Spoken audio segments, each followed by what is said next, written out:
Barnstable This Morning. I'm Sarah Colvin, and joining me live in studio, Town Manager Tom Lynch. Tom, good morning. Good morning. How are you doing? I'm doing well, thank you. How are you? Did you enjoy our almost early spring weather this weekend? I did. I actually got outside and went for a run, took the dog for a nice long walk. It was just a great weekend to be outdoors. No Yourself? bike yet? No bike yet. I almost went for a bike ride. But I'm still a little wary of the debris in the road and a little bit of slickness. So, but soon, very soon. How about you? Well, we did some open burning. Excellent. Always fun in the neighborhood when you can light a fire.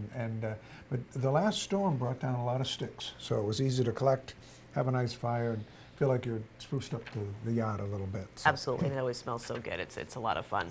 Yep. So last week you got to interview some very talented members of the Barnstable Police Department. Well, you know, as the appointing authority for the town, the chief of police, following his vetting process, where there's an extensive resume and application process that the candidates have to go through. There are written tests through civil service, and then there's a badge quest oral exam that they go through, as well as just general vetting of the candidates. And I had the opportunity then to look at the 6 finalists for 5 spots, and once again, just very impressed with the commitment of the individuals to the department itself. They all have a sense of pride as to, in the uniform, and they understand that they're the ones that are frontline representing us out in the community, and they have a range of talents that they bring into these supervisory roles. So it's always interesting for me to hear how someone got into the police work, and why they've stayed with it, and they each often have several different aspects they've done. They may have been field training officers, which are when someone new is coming on, and they bring that rookie along into the department, or they're members of the canine unit, or they've been on the community impact unit, or SWAT team, other types of specialized training that they've taken. And it's impressive that all the way through their career, whether they've been here for 10 years or 20 years, they've been continuing to take, if you will, continuing education courses and whatever, trainings that are important to them. And I had to be impressed with that with all of the individuals. So I'm going to let the chief, maybe he'll do it tomorrow, I'm not sure, say who the successful candidates were. But we've had a real turnover, both at the deputy chief leadership, at the lieutenant leadership level, and at sergeant, and they brought on new patrolmen. So a very different feel, I think, to the department, as older, more experienced individuals who have served us so well, have reached that age where they're moving into retirement or into other ventures. And so it's an exciting time. We don't like losing all that older institutional knowledge and experience, but the younger group is really showing that they're ready for leadership roles. So it was, I enjoyed that experience, and it always gives me a lot of confidence that the individuals we have leading us over there at the department are very solid. Absolutely, and I know that the longtime employees who have retired or moved on certainly served as mentors for the younger moving up. So it's really great to see that kind of succession and going on in the department. Well, one of the questions I asked, some of the members were, is there a leadership style you've observed, or someone that you've felt has been a mentor, or someone that you would model your leadership style after?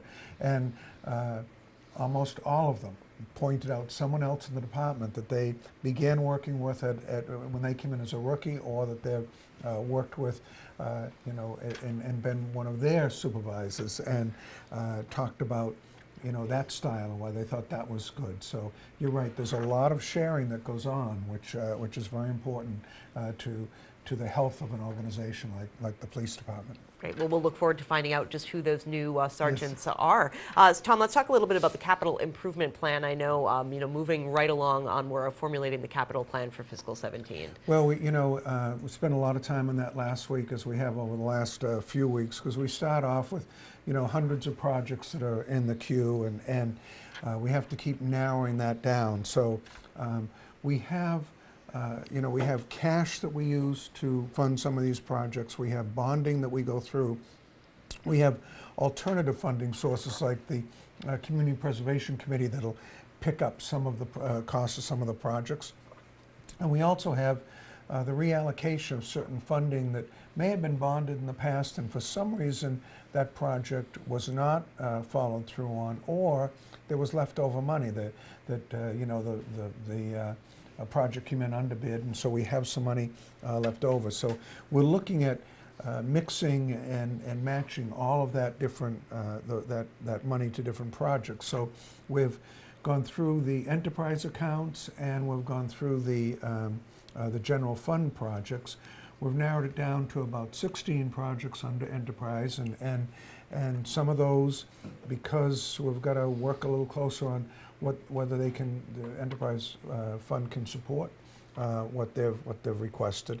There'll probably be some paring down of that, and then we're down to about 25 projects on the general fund, and and then the general fund, where when I mentioned we have cash and bond, as you add up all the projects, we're about $741,000 over what we have for cash, and we're about well over 3.1 million, almost 3.2 million on what our target was for the bonding. So now we'll go back through, see again whether there's, and these are all projects that would really love to be able to do this year. And if we have to pare it down and can't afford it, we're going to live within our means naturally. And if we can't afford it, they'll get pushed over to another year, or we'll try to look for an additional funding source. So it's a long process, but we hope that at the end of it that we serve the community well with the projects we do, and that people are satisfied with the effort put in by our budget team. Indeed. When are you anticipating wrapping up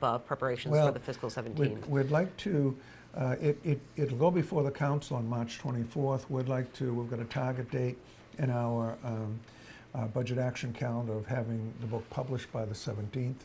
So really within the next couple of weeks, we've got to be able to get something to the publisher. So it'll be within a couple of weeks, and we've already got the decision packages for the operating budget, and I expect that'll be one of our topics of conversation in the future here on Barnstable This Morning. Great, looking forward to that. Tomorrow, Tuesday, a couple of fee hearings going on, or changes in program fees. I think it's probably easy for a resident to be confused about the fees, because we talk about them in the fall when we're doing ones that are calendar year fees. Then we talk about them right now because we're looking at fiscal year fees, those fees that'll start and be in effect on July 1st.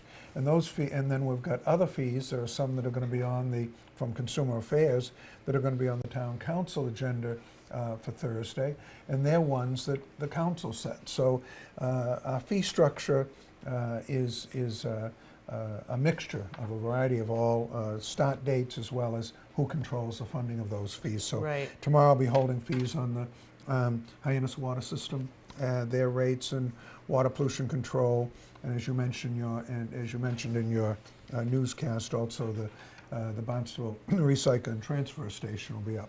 So we're shifting that into a fiscal year fee, so that because it used to be split, we'd do it as a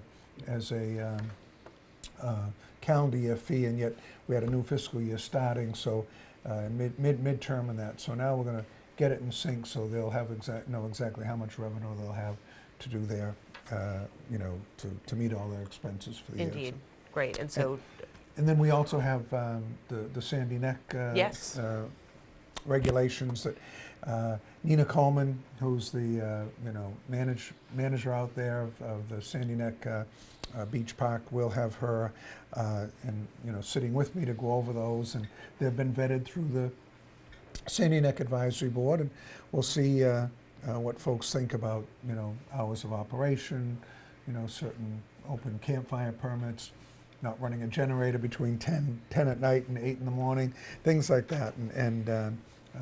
So they're important changes that they think will assist with the operation of the Sandy Neck Beach, and we'll see how it works out. Great, fantastic. So Tom, I thank you so much as always for Okay. stopping by here in Barnstable this morning, and we'll catch up with you again next week. Very good. Thanks so much. Thank Tom you. Lynch, of course, our town manager, joining us as he does every Monday morning. Going to head now into our next segment.